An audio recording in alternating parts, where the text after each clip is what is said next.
네, 안녕하세요. 네, 일장 강의를 맡은 오병조입니다. 반갑습니다.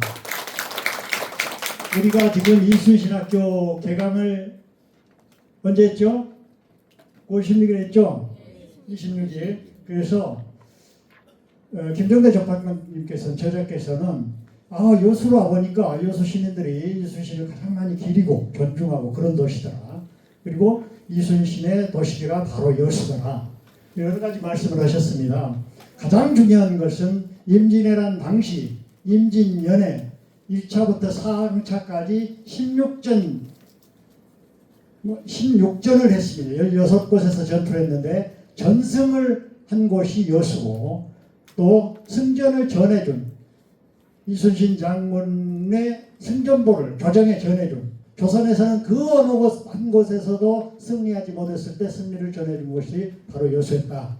그래서 바로 개선한 곳이 여수이기 때문에 여수에서는 개선을 상징하는 어떤 것을 반드시 기념물로 여러분들 만들었으면 좋겠다. 그런 말씀을 하셨고요.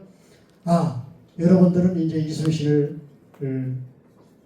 만났으니 이제 어떤 거북선을 여러분들은 준비할 것이냐, 이런 말씀을 우리한테 해줬습니다. 거북선이라 하면 최고의 조선시대 전승을 세웠던 최고의 함선이었는데 상징이겠죠. 어떤 마음속의 거북선, 이런 것을 잘 준비해달라, 그런 얘기를 했습니다. 그리고 우리 시대 왜 이순신인가, 이제 다음 강의에 있었는데요. 이것은 394쪽부터 우리 쪽 별도의 칼라 펴진 게 있습니다. 이순신 리더십 원천을 찾아서, 그래서 이순신의 삶과 지도자의 품성이라는 부분에 대해서 거기 있는데요. 이 부분은 항상 자주 읽어볼수록 좋습니다.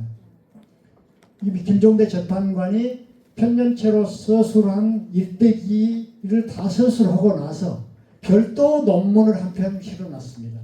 그래서 저희는 이제 이사장께서 그 부분을 강의했기 때문에 전체 1장부터 5장까지 그 부록까지 해서 전부 강의를 한 셈이 되겠습니다. 그래서 그 부분에 대한 강의가 주로 4대 정신대에서 있었고요. 여수가 우리가 왜 최초 선도수군 통제형이 여수가에 대한 시민운동에 하고 있는 전개 상황, 이런 것에 대해서도 상세히 말씀해 주셨습니다. 자, 우리가 왜 이순신을 배웁니까? 왜 알고자 합니까? 이순신은 동상으로 있거나 박물관에 있거나 교과서 책으로 있지 않고 우리 옆에 있어야 됩니다. 우리 옆에. 그래서 항상 인생 멘토가 되고, 어떤 일이 벌어졌을 때 우리의 뇌의 어떤 디렉토리 하나를 저장해서 꺼내서 항상 대입해보고, 이때 이런 상황에 이순신은 어떤 결정을 했을까 라고 하면서 항상 들여다보는 그런 것을 하기 위해서 우리는 이순신을 배우지 않겠냐, 이렇게 봅니다. 그래서 그제 한국갤럽에서도 조사 나왔죠? 조사 발표됐죠? 네. 1위, 존경하는 1위 이순신 나왔습니다. 2위 세종대왕 나왔습니다. 국회에도 여기 광화문이고요, 여기 이순신 장군, 세종대왕. 세종대왕 밑에 여기가 이제 시티 투어도 나가고 있는데요. 이 지하로 들어가는 문이 있습니다. 이 지하 광장에 이순신관, 세종대왕관 두 군데 있습니다. 한번 가시게 되면 거의 한나절 이상 걸립니다. 손자들이나 어린 아이들, 아직 자라고 있는 아이들 있을 경우 가면 굉장히 큰 도움이 됩니다. 국회에서도 마찬가지입니다. 이 상은 국회에 있는 상이군데요.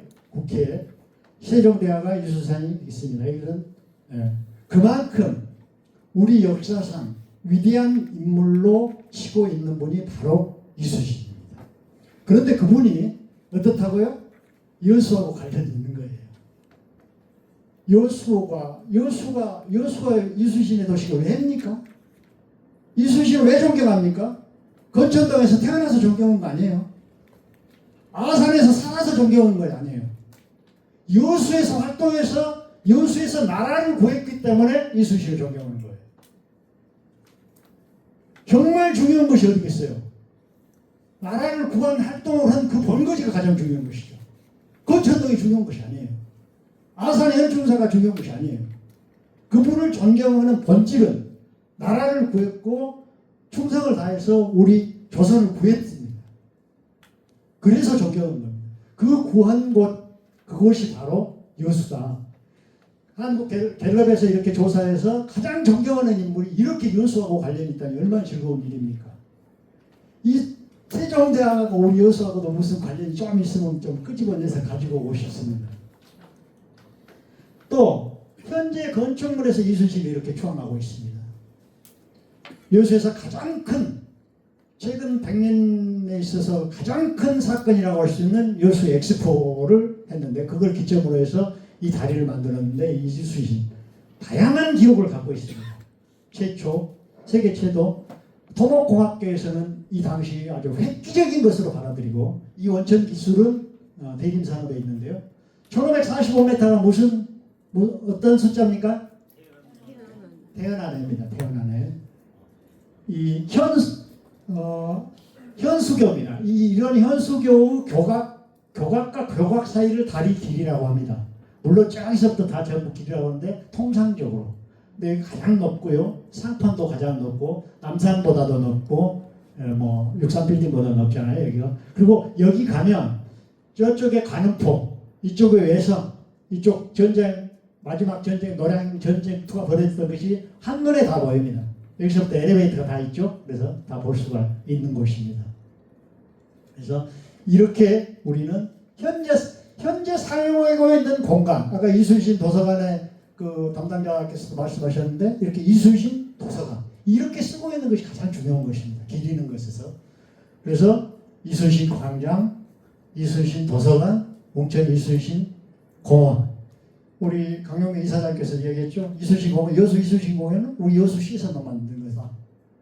다른 동양의 이순신 공원은 국가 돈을 들여서 만들었나 봅니다. 참. 그래서 이렇게 이순신이 존재하고 있고요. 이순신이지 않고 내가 최근에 이것도 발견했습니다. 계속 돌아다니가 찍으면 또 다른 기수에서는 찍어서 나한테 보내준 분도 있어요. 이순신하고 관련된 여수에 있으면 항상 저한테 보내주십시오. 계속 이거 업그레이드하고 있습니다. 안경, 칼국수, 수제비, 떡빵, 갈비탕. 덕수이시에서는 이거 굉장히 싫어합니다. 예, 이순신 그 장사한다. 우리 조상 가지고 장사한다. 여러 가지 의견이 있을 수 있을 것 같아요. 이순신이 이렇게 돈이 돼야 이순신이지 어떻게 따로 있으면 이순신이냐. 이순신 돈 좀 벌자 이런 것도 있고. 그러나 우리 충민사상 여러 가지가 있습니다. 우리 여수가 가장 관련 있는 것 두 가지만 얘기하고 넘어가려고 합니다. 자산공원에 있는 이순신 동상입니다. 거기에 이순신 동상 건립기가 써져 있습니다. 여수는 옛날에 우리나라 좌수영, 전라 좌수영, 충무공이 자수사로 있을 때 쭉 써져 있는데요. 이게 강화문 내가 말씀드렸죠. 강화문보다 1년 빠릅니다. 아셨죠? 예, 빠르고요. 또 여수 시민들만 한 것이 아니고요. 전 국민 성금, 재동포 성금 모금에서 됐습니다. 그리고 여기에서 꼭 세워야 된다. 국민적 합의에 의해서 세웠습니다. 박정희 대통령이 그때 당시 박정희 대통령 시절인데요. 우리 나이 드신 분은 다 알겠지만 여수에 옵니다. 중공식에 왔습니다. 중공식에 오셔서 보고 가서 강화문에 세워서 세웠습니다. 그게 더 빠른 겁니다. 또 하나 중요한 것은 이것을 세우게 됐을 때 전국민 선거보고 66년부터 모금을 했을 거 아닙니까? 67년도에 세웠으니까 그것을 했을 때 이것에 맞춰서 큰 행사를 기획합니다. 그 행사가 진남제입니다. 그리고 오늘날 거북선 축제가 됐습니다. 이순신 장군을 기리는 기념물인 동상을 세운 곳이 전국민 선거를 세운 것이 여수고 여수가 세워야 한다고 해서 했고 그것을 기리는 축제를 시작한 게 진남제였습니다. 그래서 진남제가 지금은 5월 4일입니다만 처음 시작은 4월 28일이었습니다. 그래서 그런 축제와 연관이 있는 그 기념물이어서 동상을 얘기해 줬고요. 또 하나 이순신이 돌아가시고 나서 이순신을 기려야 되겠습니다. 기리면 조선시대는 성리학이 최우선이죠. 제일 먼저 비석 세우는 일입니다.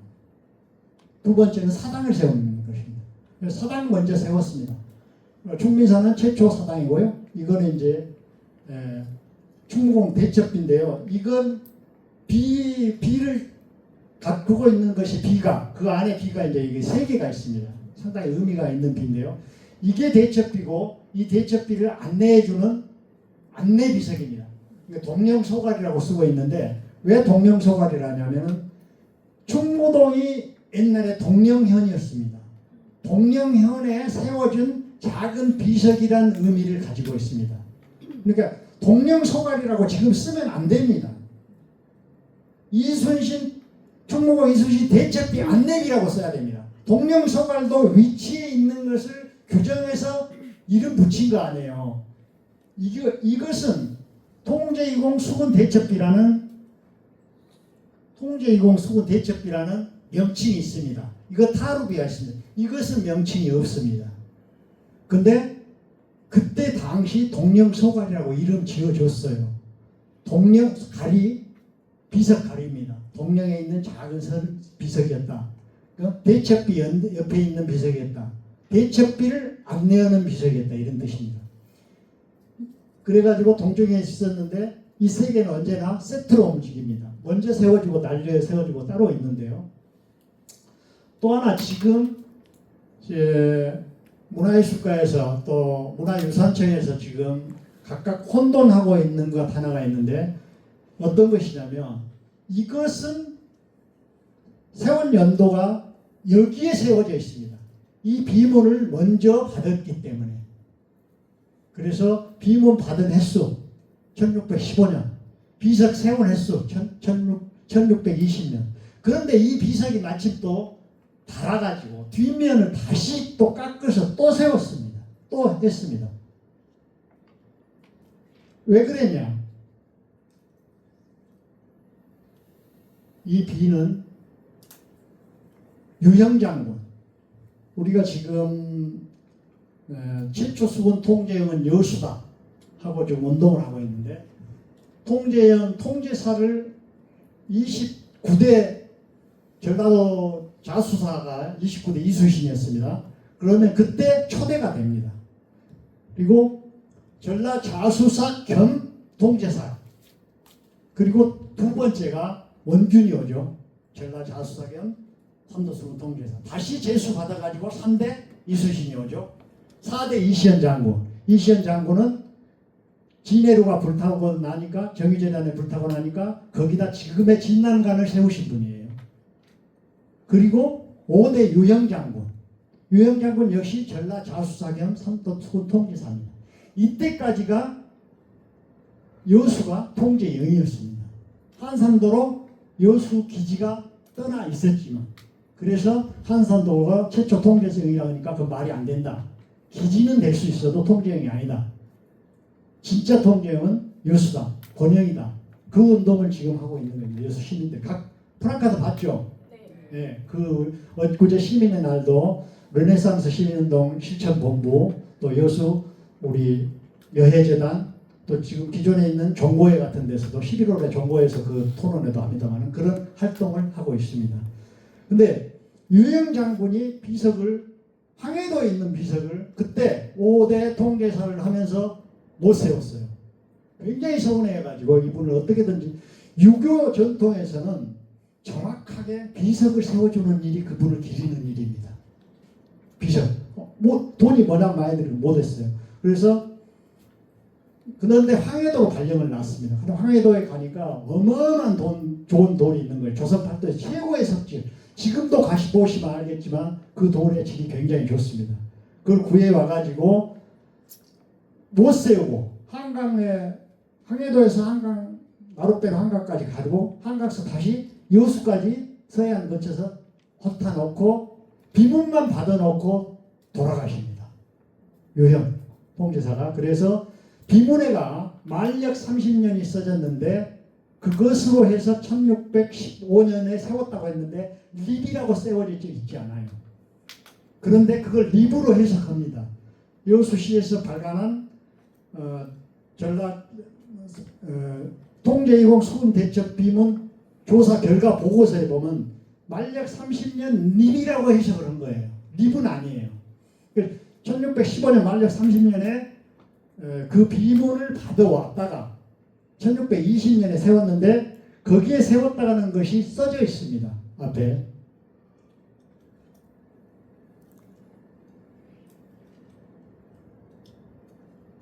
여기에.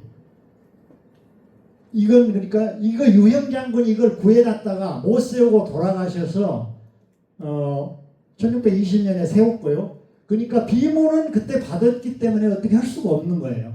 여기다 상세히 앞면에다 써놨습니다.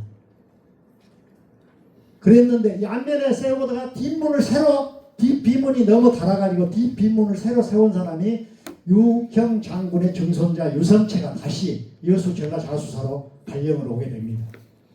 그렇게 해가지고 이제 이 그 비를 건립하게 됐는데요. 언제나 이건 한 쌍이고 비 건립 문제에 연도를 항상 정확하게 해야 되겠다. 우리 여수시에서도 그러고 문화재 금석학 하시는 분들도 제대로 좀 연구를 해야 될 필요성이 있는 것 같고요. 또 하나 제가 최근에 발견한 것이 있습니다만 이게 탁본인데요. 90년대 여수문화원에서 한 탁본인데 여기에 춘모가 들어있습니다. 1620년이면 혹은 1615년이면 충모시효를 받기 이전입니다. 그러면 이 비석은 그 이후로 추가됐다는 얘기입니다.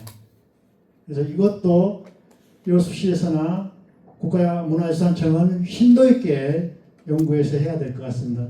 제가 뭐 자료집이나 여수와 관련된 이순신 관련 책을 준비하고 있는데 그때 이런 내용을 상세히 써서 정식적으로 문화재 국가유산청이나 여수시에서 이런 것이 제대로 밝혀질 수 있도록 준비를 하도록 하겠습니다.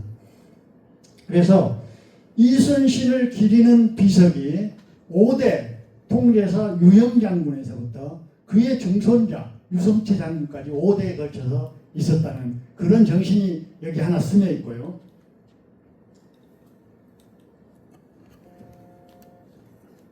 이것은 신문에 나온 기사입니다. 31년 6월 2일자 동아일보에 나왔는데요. 춘원 이강수가 5월 25일 여수를 방문해서 썼던 내용입니다.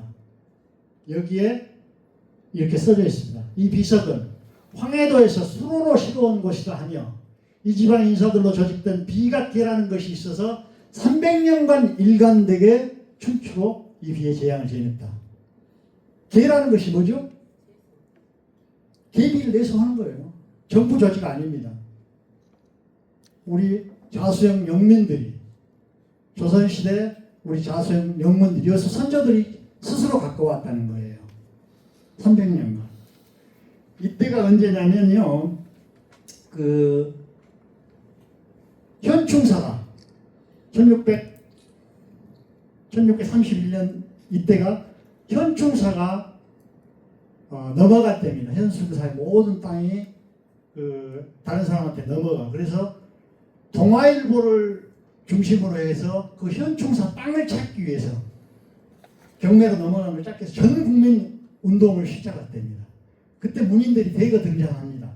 춘원 이강수도 그때 등장하고 이때 그것을 알리기 위해서 전국을 순회하면서 충무공 유적순례라는 이 글을 쓰게 됩니다. 7번째에 와서 써놓은 글입니다. 여기에 우리 비각계가 있습니다. 그래서 비가 막 세워졌을 때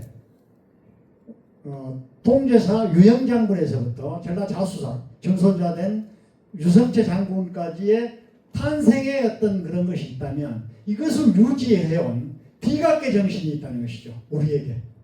그래서 작년에 전국 이순신 지도자에 대해 했을 때 비각계 정신에 대해서 제가 특별히 전국에 발표를 한 적이 있습니다. 이걸 강조해서 우리 이사에서 이것만큼은 우리가 굉장히 소중한 자산이다. 이걸 발표하자. 예전에 이사에서 그걸 의결이 나서 제가 이것을 대신 발표한 적이 있습니다. 그리고 이 비석이 또 어떻게 됐냐? 이거는 일제강점기 때 다시 싣고 온 겁니다. 일제강점기는 해방돼서 정부 조직이 아직 서 있지 않을 때죠. 그러다 보니까 세금이 없어요. 그래서 이 비석이 42년도에 일제강점기에 이순신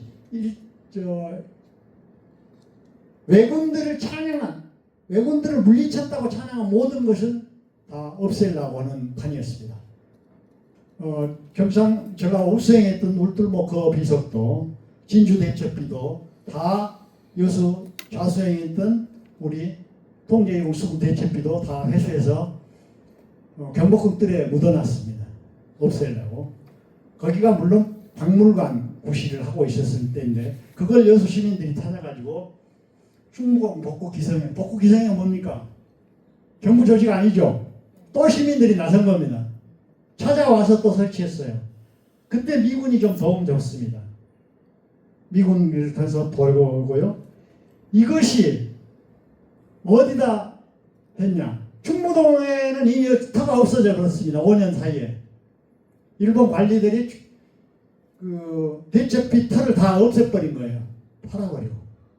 그래서 해방이 돼서 다시 찾아왔을 때 지금의 고소도에다 세웁니다. 거기가 신사터였습니다. 누가 세웠다고요? 충무 빛각 복구 기성에 우리 선조들이 세운 겁니다. 어디를 밀어서 세웠다고요? 신사터를요. 그래서 이런 역사를 가지고 있습니다. 이게 바로 47년도에 이게 비를 거기다 모셔도 안치해 놓고 묵념하는 그런 사진 한 장인 것 같습니다. 오장 강의엘 지역사회연구소 박종일 소장님한테 내가 구한 사진인데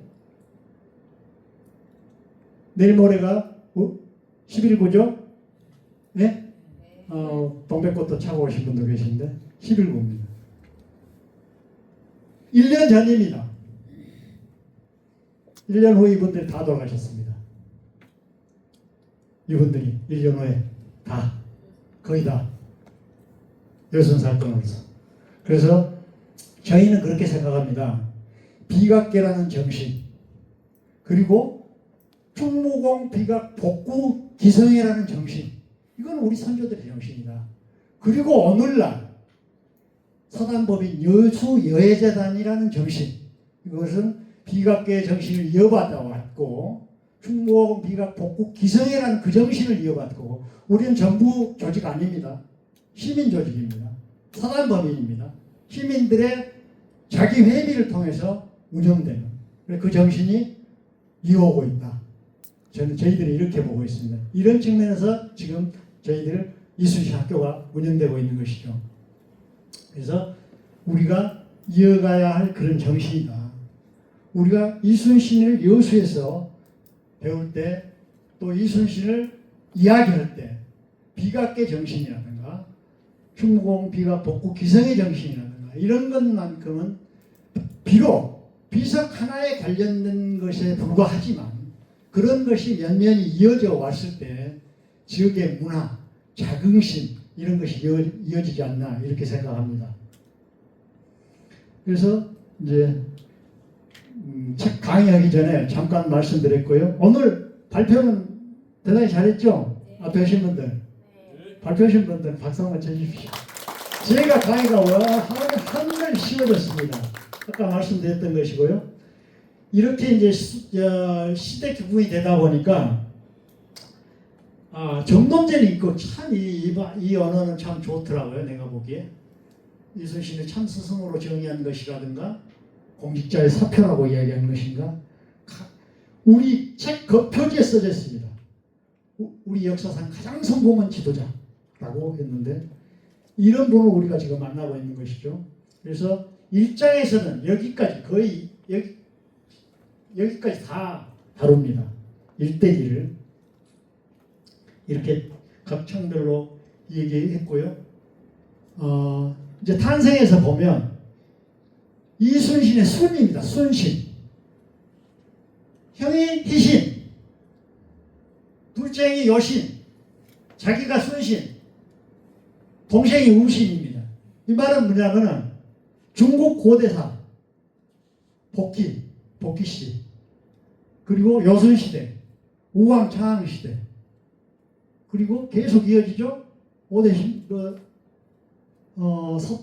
춘추 전국시대 신나라 계속 이어지는데 아마 순신 다음에 남동생 하나 더 낳았으면 우신이 됐지 않았을까 이런 생각이 듭니다. 이렇게 이름을 이런 고대사의 황제들을 남농 복귀 시대는 뭐 요신 시대까지는 그 전설의 신화와 역사가 혼재된 데인데요. 이렇게 해서 그런 이름의 의미를 뒀고 거기 이은상의 이런 여해에 대한 해석도 있고 그렇습니다. 아까도 말씀드렸지만 건천동의 출생의 의미가 갖는 이런 것이 있고요. 거기 건천동에는 지금 그 중구 신당동 동대문 역사문화관 인근인데 거기에는 그것도 나와 있습니다. 거기 이제 여기는 여기고요. 그 건천동에는 이순신 태어난 그 표지석도 있거든요. 그럽니다. 가보신 분 계신가요? 저희가 이제 언젠가 이사장님한테 건의해서 이순신 탄생지부터 차근차근 답사하는 팀도 꾸려서 다니면서 할 수 있도록 하겠습니다.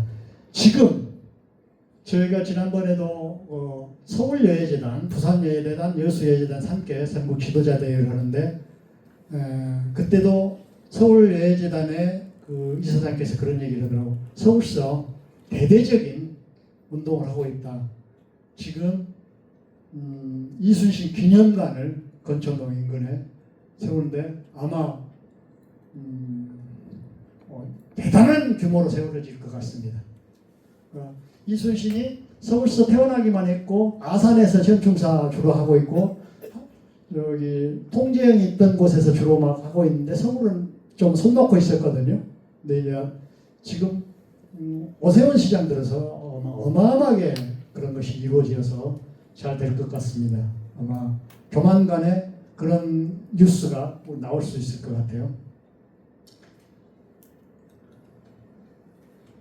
그리고 이제 우리 책에 보면 조선시대가 갖고 있는 여러 가지 역사적 배경도 잘 설명해 주셨더라고요. 역사 공부 많이 했습니다. 이 책 보고. 우리가 이성계가 1392년에 이치 왕조를 세우잖아요. 고려를 무너뜨리고 그러다 보니까 무인들이 득세를 합니다. 굉장히 혼란기, 정권을 서로 차지하기 위한 왕자의 난도 이어지고 그러면서 혼란기를 거치면서 세종 이후 세조 때 평정을 해가지고 새롭게 또 왕권이 새로 형성이 됩니다. 그러는 과정에서 엄청난 일들이 벌어지죠. 그래서 무인들이 득세하니까 자기들이 행세를 못 하게 되는 거예요. 철저히 무인의 득세를 막습니다. 조선시대는 초창기에. 그래서 그러다 보니까 이제 그 외척 세력이라든가 왕권 중심으로 새로운 세력이 나타나면서 엄청난 세력 다툼이 벌어지죠. 그래서 이제 권력 투쟁도 하게 되고 여러 가지 일들이 벌어집니다. 무호, 갑작, 기묘, 을사, 사대사가 쫙 나오는데 을사사화가 이루어진 그해 이순신이 태어납니다. 그래서 이런 어려운 때 이 나라를 구하려고 하늘은 조선을 위해서 이 영웅을 내려 보내주셨다. 우리 그 다소 신화적 메시지로 접근을 합니다. 우리 김종대 조판관은. 우리가 보기에도 그렇잖아요. 이런 어려운 시대에 이순신이 태어나다니 이런 입장을 갖고 있고요. 이렇게 권력 투쟁을 하다 보니까 여러 가지 일들이 봅니다. 국익에 도움이 되다기보다는 합의점도 찾지 못하고 책임지지 않고 위기 때 도주하고 중국의 명나라에만 의지하고 외세에만 의존하는 사대주의 이런 것들이 있는데 그런 것은 큰 단점이죠. 장점도 굉장히 많습니다.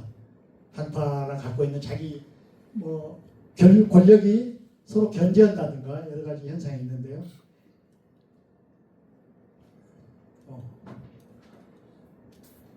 그리고 두 번째 이제 청소년 시절. 아까 청소년 시절 여러 가지 나왔죠.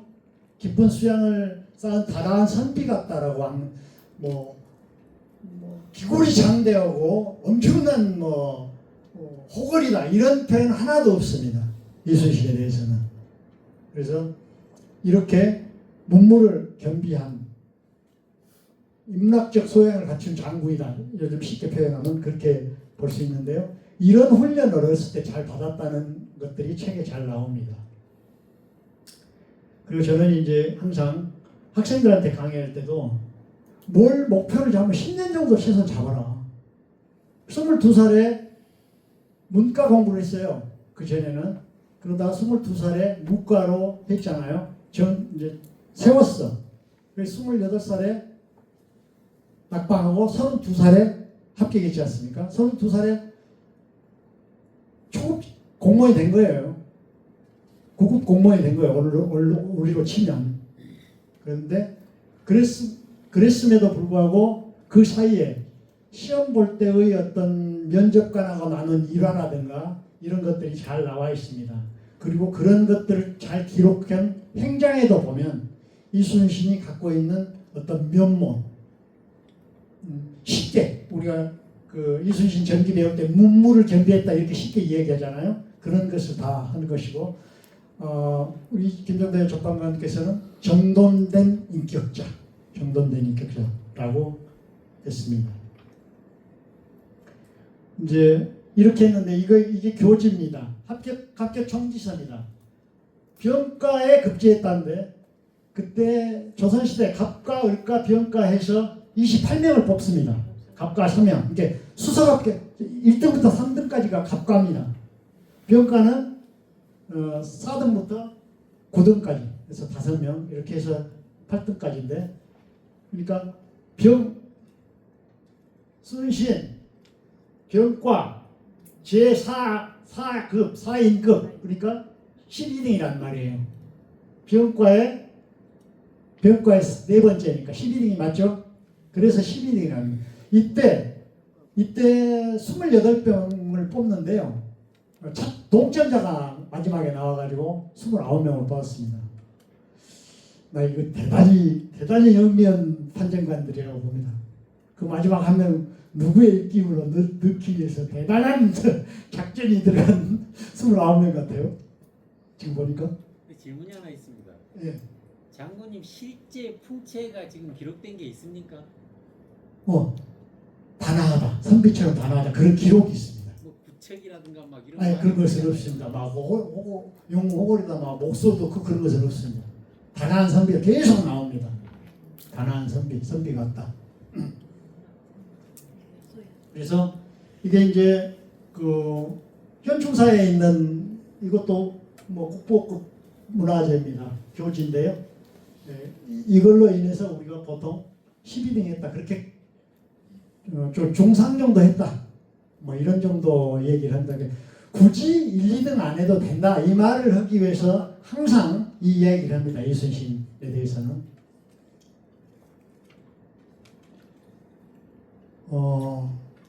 이게 이렇게 해서 공직생활을 합니다. 23년 공직생활 표입니다. 이게 오기 전까지 아까 서익과 인연했죠. 국방부로 치면 인사참모한테 대든 겁니다. 이거 A를 올려 이번에 진급시켜. 그 차례가 아닙니다. 그 밑에 중위 정도 되는 그 어떤 그 직책에 있는 거예요. 못 하겠다고 버틴 거예요. 참모한테 대령급 되죠? 인사 참모한테 불렀어요. 참모실 앞으로. 너 벌 주려고 바꾸라고 한 거죠. 끝까지 안 한 겁니다. 그런데 서익한테 찍히죠. 그건 찍힐 거 아니에요. 상관한테. 그러나 다른 면이 또 있습니다. 다른 모든 장수들한테 서익이 꽤 까다로운 분인데 그분한테도 정당하지 않는 것에 대해서 제 목소리를 내는 사람으로 또 인식되는 부분이 있어요. 그래서 많은 사람은 또 도움을 받습니다. 이순신이 나중에. 그러니까 항상 원칙을 정해서 끝까지 가니까 그런 일들이 벌어지는 거죠. 물론 서익이 발포만호 시절에 감사로 서울서 내려옵니다. 감사 당해가지고 없는 것 죄 만들어가지고 제일 첫 파면을 당합니다. 발포 1580년에서부터 1년 8개월 정도 됐는데요. 발포만호 가면서. 발포만호에서 두 가지가 벌어집니다. 발포만호는 우리가 방답지, 돌산입니다. 발포, 여도, 사도 이렇게 사포는 고흥에가 있습니다. 이때 그 사포는 바닷가에 있는 수군 애야 부대라고 보면 됩니다. 전라 자수행이 여당 여단 정도, 사단 정도 된다고 오늘로 치면 지역 사령부 정도 된다고 치면 얘야 사단쯤 됩니다. 그 병력은 안 되지만 요즘 해군 편제로 한다면 그 밑에 있는 그 애야 부대 장수가 전라 자수사 선박이 마당에 있는 오동나무를 배우라고 하니까 못 배우겠다. 그거는 국가 것이지 어떻게 당신 것이냐. 그래서 그 돌려준 일이 또 하나 있고요.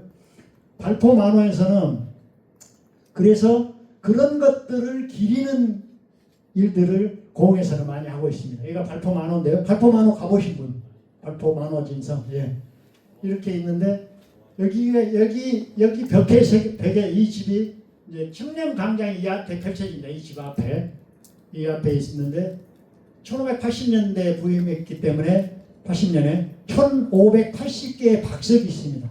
고흥군을 비롯해서 각 군민들이나 예양 출신들한테 받아서 자기 이름을 새겨서 자기 이사장님도 거기다 박석 박았습니까? 이름 내서 예, 고흥 출신들 거기다 내 이름 써서 고흥군에서 그 작업을 했습니다. 박석을 해서 그런 일들을 했는데요. 이런 일은 지금도 고흥군에서 혹은 행안부에서 혹은 국방부에서 혹은 해군에서 아니면 전라남 도청에서 가장 청렴한 어떤 그 공직자를 표창할 때 오동나무로 잘 그 뭔가를 만들어서 해준다면 이런 정신이 이어지는 것이 아니겠느냐. 이런 것이야말로 이순신 정신이 살아서 오늘날까지 전승되는 것이 아니겠느냐. 이런 생각이 듭니다. 또 하나, 그 이전까지는 그 육군에서 근무했습니다. 그러니까 조선시대 육해군 편제가 또 따로 없었어요. 누구나 육군 장수도 되고 군군 장수도 되고. 그리고 행정조직도 좀 이렇게 복잡하지 않았습니다. 단순했어요. 전라 자수사 이순신은 오늘날로 치는 어떤 분이냐면요. 여수시장, 여수경찰서장, 여수 법원장도 됩니다. 사람 효수할 수 있으니까. 또 가장 큰 것은 해군 군부대 여수 지역총사령관, 여수를 위주로 한 전라도 일부 총사령관, 이런 여러 가지가 의미가 있습니다. 전라 자수사 이순신 그때 행정편제로 와서. 그러니까 그리고 이제 그 이전에는 계속 육군에서만 근무했습니다. 병마절도사, 병사하고 말이 있잖아. 그건 다 육군입니다. 수군 절도사, 자도 수군 절도사, 우도 수군, 이건 다 해군 장군들입니다. 그래서 해군으로 처음 근무를 합니다. 발포만호에서. 그래서 발포만호가 있는 이 위치가 이 남해안을 전부 경험할 수 있는, 그래서 발포만호로 1년 8개월간 해군 중간 간부를 함으로 해서 임진왜란 때 승리를 이끌 수 있는 기초를 그쪽에서 다 닦았다. 그래서 굉장히 발포만호 근무한 것은 이분에게 굉장한 의미가 있습니다. 이 청년관장, 이게 청년관장입니다. 아까 있던 거기 발포만호 진성에 입구에 있습니다. 그래가지고 이제 서희 감사관한테 찍혀가지고 그 국방부 인사참모한테 그 제대로 좀 도와주건 하나 청구했는데 발령 안 내게 거기에 사인 안 해가지고 제대로 당했죠. 당해서 첫 백기종부를 하게 되고요. 그리고 이제 그래가지고 다시 청구됐습니다. 청구돼서 이제 또 이때는 육군으로 싸웠습니다. 육군으로 어디서 싸웠냐? 백기종군 하면서 여기서 이제 우화열장으로 근무했다는 기록이 나옵니다. 우화열장이 아주 중요한 또 직책입니다. 우측화기 담당 장수입니다.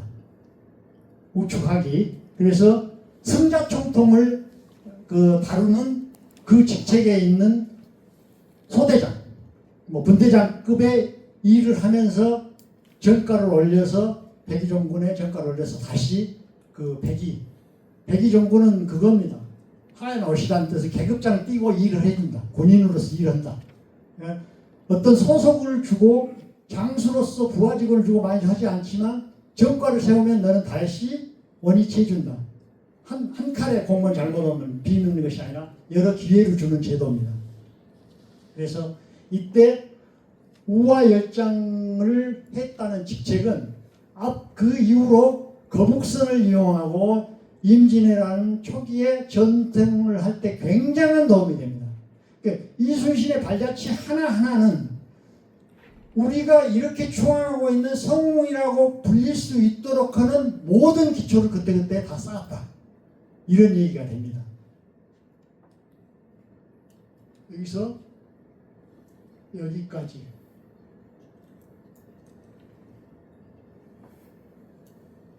리더십 원천을 찾아서 이건 좀 보십시오. 이건 제가 전에 보던 책인데요. 그 연보랑 또 참고문헌이랑 보면서 했던 것이 있고요. 저는 그때 책을 책 가지고 다니기가 좀 그러더라고요. 그래서 한 권 더 샀습니다. 사무실에 하나 두고 집에 두고. 제가 학자도 아닌데 책만 가지고 다니기도 그렇고 사무실에서 봐야 되는데 책은 없고 또 사무실에 나오는데 집에 보면 없고 그래서 두 권을 놓고 봐서 참 재밌게 즐겁게 공부했던 기억이 납니다. 전 참고적으로 일기 학생이었습니다. 발표 일기 때 잘해가지고 2기 때 바로 교수로 특별 승진한 특별 케이스입니다. 네, 그래서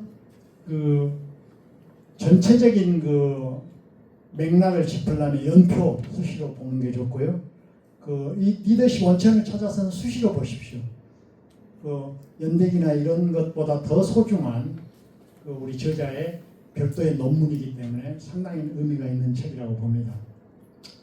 이제 정읍현감 시절, 아까 정읍현감 시절 발표 진짜 잘해주셨잖아요. 남설이나 발령적 식계 외에 동반하는 직계는 인정해 줍니다. 직계 외를 데리고 오면 그거는 안 됩니다. 그러나 나를 취업하시오. 나 직계를 이렇게 그만둘 수가 없지 않소. 형님, 남동생, 형수씨, 재수씨 아이들이 다 부모가 없는, 아버지가 없는 내가 처지가 되다 보니까 24명이라는 아버지까지 또 돌아가시고 이때 정혜리 모반 사건이 있었는데요. 역사에는 기축사화로 나는데 기축사화는 정말 우리 전라도 국민들한테 처참한 사화입니다. 거의 1000여 명이 반대파 숙청당했는데요. 호남 출신의 괜찮은 분들은 상당수가 그러니까 선조에 대항했다. 국가 모반을 일으켰다. 국정원 간첩선 사건을 만들어가지고 만든 거죠. 이게. 여기에서도 수사 대상이 됐습니다. 수사 대상이 됐던 조대중이가 있는데 그걸 이제 울었다고 해서 그 양반도 참 저걸 보면 뭐라고 말해야 될지. 네. 그래서 이제 거기가 설신 교류를 한 거예요. 이순신이 그러면 나라도 삐주라 할 거 아니에요. 삐주라 했으면 더 걸렸을 것 같아요. 상관없다고 갔기 때문에 안 걸린 거예요. 저놈이 뺐어? 뭐가 있구나. 그랬을 거 아니에요. 그러니까 어떤 것을 할 때 이순신은 항상 그러더라고요. 이순신은 원칙이 있다고. 내가 지금 다쳐도 좋다. 내가 지금 다쳐도 좋다. 어떤 일이 지금 불이익이 있어 좋다. 그냥 내 원칙대로 가는 거예요. 그런 것이 크게 배울 점이 아닌가 이런 생각이 들더라고요. 여기 이제 연표를 보면 발령하는데 그때 당시 선조실록에 보면 이순신을 못마땅한 사람들이 굉장히 많아요. 거기를 왜 애보냈냐 막 하니까 한꺼번에 안 주려고 여러 단계를 임시로 거쳤다가 준 것 같아요. 왜냐하면 정업 현감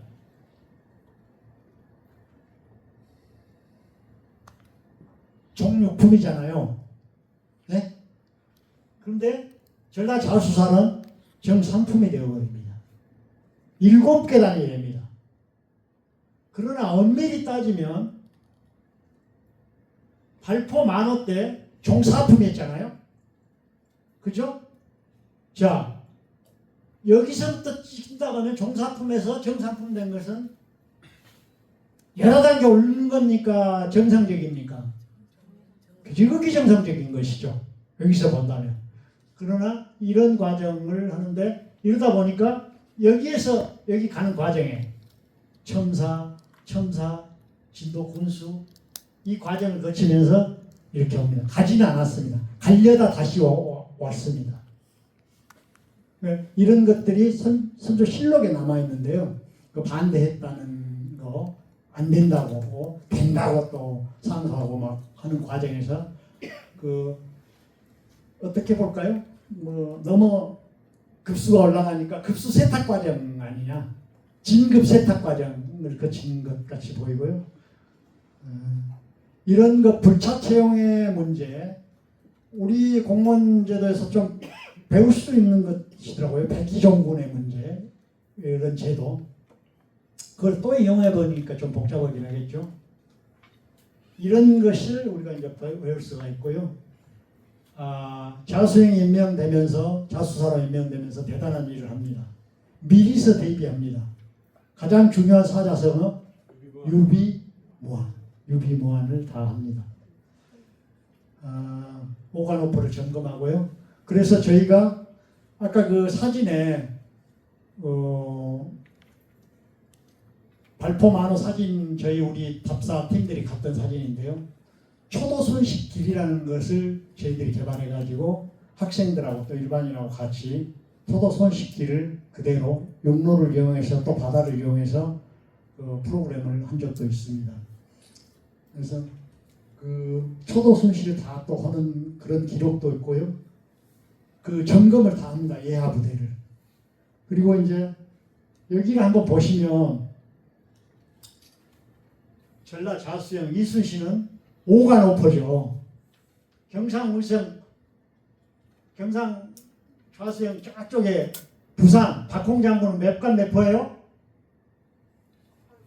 18간 16포. 원균은 몇 포예요? 8간 16포. 우리는 5간오포예요. 이렇게 큰 강보면 곳을 임진년에 가서 우리가 도와줬어요. 나중에 3장에서 다 배울 건데요. 오간오포가 다른 지역과 얼마나 이렇게 왜소한가 보여주려고 했습니다. 그러나 준비를 철저히 했습니다. 박홍장군이 만약에 이순신처럼 부산을 준비하고 지켰으면 임진왜란은 이렇게 쉽게 한양이 무너지고 그렇지 않았습니다. 제일 중요한 것은 여 말에 최무선이 만들어놓은 발명한 화약이 있었기 때문에 아무도 화약을 그렇게 소중하게 쓰지 않았습니다. 오로지 이순신만 그 화약을 소중하게 사용했습니다. 그걸 거북선에 장착했습니다. 한옥선에 장착했습니다. 그 다른 데서는 쓰지도 못하고 활용도 못하고 조총이라는 것이 있었는데 어떻게 조총을 이길 수 있을 것이냐. 그것밖에 없었거든요. 그리고 또 하나 중요한 게 난중일기를 임진년 1월 1일부터 썼습니다. 난중일기를 어디서부터 썼어요 그러면? 어디서부터 쓰셨어요? 여수에서부터 쓴 겁니다. 일기책 7책하고요. 서간책, 임진정책 이렇게 해서 이걸 난중일기라고 합니다. 그 임진, 괴사 뭐 이렇게 차근차근 정요 막 이렇게 썼어요. 을미가고 연도별로 7. 그래서 책 일기 제목은 없습니다. 2024년이라고 쓴 거예요. 그냥 그 표지에다 1월 1일부터 쓰면 그 다음 다이어리예요. 다이어리인데 이제 정조대왕이 이순신 종조대왕이 대단히 훌륭한 분입니다. 오늘날 이순신을 만들어준 분입니다. 조선시대에 우리 역사상 가장 위대한 분이 누구냐? 찾아내라. 오늘날로 치면 국회 도서관, 서울대학교 모든 역사학과 교수도 총동원해가지고 이순신. 그럼 이순신 기록 싹 뒤져. 논문 싹 뒤져. 모든 거 다 해. 그래서 이순신 비석, 비문 다 전국에 있는 거 찾아내. 저서 누구 이순신에 관련된 책 있으면 다 찾아내. 그래서 정조대왕이 오늘날로 치면 국립도서관 관장한테 주문해가지고 만들어낸 게 이충무공 전서입니다. 그 책을 편집할 때 7년간의 일기를 다 모아서 난중일기라고 200년 후에 명명을 해서 오늘날 우리가 난중일기로 알고 있습니다. 그래서 이것은 우리 국가유산청에서도 우리 국민이 인정도 했지만 전 세계적으로도 인정받고 있습니다. 2014년에 유네스코 세계 기록유산에 등재를 했습니다. 우리가 일기를 쓴다는 것은 자기를 성찰하는 것이고 또 뭔가 계획을 하는 것이고 또 이것이 잘 됐는가 점검하는 것이고 그런 과정이라고 봅니다. 그래서 이순신과 관련된 일을 한다면 우리가 이순신을 좀 본받기로 한다면 어떤 것을 할 때 계획, 정리, 반성, 새롭게 점검하는 이 과정들이 꼭 일기가 아니라도 기록으로 남고 또 그것이 다시 본보기가 되고 그랬으면 좋겠습니다. 그래서 자기 성찰을 하는 계기가 되는 것이 좋겠다. 일기를 어디서부터 썼다고요? 난중일기? 여기서부터 썼습니다. 거북선 등장. 거북선 어디서 만들었습니까? 여기서 만들었죠. 아까도 말씀드렸죠. 거북선은 이제 일본은 사무라이 칼의 나라입니다. 칼. 그런데 그 애들이 갖고 있는 게 조총입니다. 그때 당시 세계의 조총의 85%가 일본이 갖고 있었습니다. 포르투갈 그 선교사에 의해서 수입된 것. 우리도 또 2차 수입해가지고 갖고 있었습니다. 제대로 활용하지 않았습니다. 대마도 도주가 이런 총이 있다. 그러니까 박공 장군 같은 거 다 갖고 있었습니다. 압니다. 그러니까 박공 장군하고 이순신 장군하고 위치만 바뀌었더라면 어땠을까? 그런 역사의 가정은 없는데 그런 생각이 드는데요. 화살은 유효사거리가 얼마 안 됩니다. 조총은 맹장합니다. 그러니까 당해낼 수가 없어요. 이것을 이겨내기 위해서 우화열장으로 근무했던 그것을 바탕으로 해서 포를 장착했고 판옥선이다. 판옥선이 주력선이었습니다. 거북선은 나중에 아주 이게 안 되겠는 거예요. 백병전할 때 물려오니까 더 높이고 갑옷을 세워서 못 떠나게 하고 이런 것을 하는데 정말 운이 도왔습니다. 난중에 이렇게 다 나왔는데 임진왜란 15일 전에 합보시험 다 마치고 하루 전에 다 준비 마치고 전부 출동할 수 있도록 해서 출동을 했습니다. 창의력의 창의력의 그 어떤 표본이고요. 내 힘으로 내가 지킨다는 자조정신의 어떤 상징이고요. 이건 어떻게든지 이겨내야 되겠다. 어떻게든지 해야 되겠다. 그런 용기와 열정 그런 산물이고 조선이 조선의 창의력이 빚은 조선시대 최고의 기념물이다. 그때 당시 배가 있었습니까? 없었습니까? 동력이? 동력 없었죠. 세계 어디에도 없었습니다. 바람에 의해서 가거나 사람에 의해서 가기 때문에 그 당시 해전 역사상 가장 뛰어난 함선입니다. 거북선. 그 당시 세계 해전사에서 나옵니다. 이것을 어디서 만들었다고요? 여수요. 중요합니다. 그래서 거북선과 관련된 것만큼은 우리 여수가 그 어느 곳 도시에서도 흉내낼 수 없고 이야기할 수 없다. 여수만이 가능하다. 그래서 이 거북선과 관련된 역사 콘텐츠, 문화 콘텐츠는 다양한 형태로 우리가 해야 되고 이사장님께서 주철용 의원이라든가 저는 문화관광위원님, 조계현 의원님한테도 가서 다 얘기하고 했습니다만은 거북선 복원에 관한 특별법 만들어라. 무조건 여수에서 이건 주도권이 있습니다. 거북선이 없습니다. 형체가 없습니다. 설계도가 없습니다. 그러나 최고의 발명품이라고 있습니다. 그럼 그 조각이라도 찾아야죠. 그리고 설계도라도 만들어내고. 그래서 거북선, 그건 지금 뭐 할 수가 없어요. 그래서 거북선 복원에 관한 특별법이라든가 그런 어떤 것들이 이루어지면 가능하다. 그래서 그 이전에 시정부를 책임지는 곳에 있는 사람들이라면 여수에서 거북선 연구소를 만들고 거북선 박물관을 만들고 해야 된다. 거북선 박물, 지금 그 거북선은요, 우리가 상상해서 만든 거북선은 목선입니다. 야외에 있으면 언젠가 썩습니다. 그리고 초대형 컨벤션을 만들어 가지고 거북선 형태를 갖춰서 목선 다 안에 들어가야 됩니다. 영구적으로 그 보고 공부하고 연구도 하고 학생들도 와도 부위별로 만져볼 수 있도록 전시를 쫙 해서 가서 그런 것이 있으면 좋지 않느냐. 각종 어떤 거북선 디자인 콘테스트도 가능하죠. 다양한 거북선을 상징할 수 있는 것들. 그래서 이런 것들이 필요하지 않냐 이런 생각이 들고요. 여수와 관련된 것들 입장을 하면서 여수와 관련된 것들을 했습니다. 또 우리 여수는 어떤 위대성을 갖고 있느냐. 2012년이 무슨 년이었습니까? 임진년이었습니다. 예, 이 바다가 2차 출동했던 그때입니다. 조선시대 때. 수많은 사람들이 울고 불고 조총을 쏴고 전국을 막 부산 삽시간에 함락되니까 거기에 출동된다 하니까 내 아들이, 내 남편이 오죽하겠습니까? 정찬주가 지은 7년 전쟁이라는 책에 보면 어마어마한 거기서 울부짖고 엄청난 일들이 벌어집니다. 소설가의 상상인데 당연히 그랬을 것 아닙니까? 거기 가면 거기서 우리는 무엇을 했다고요? 해양을 주기로 세계 박람회를 했습니다.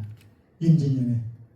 이것도 바로 비각계 정신이 이어진 오늘의 우리의 큰 업적이다. 이렇게 한 우리 여수 시민들, 우리들은 스스로에게 박수 한번 쳐주십시오. 네, 이렇게 해서 1장 첫 강의를 마치도록 하겠습니다. 대단히 감사합니다.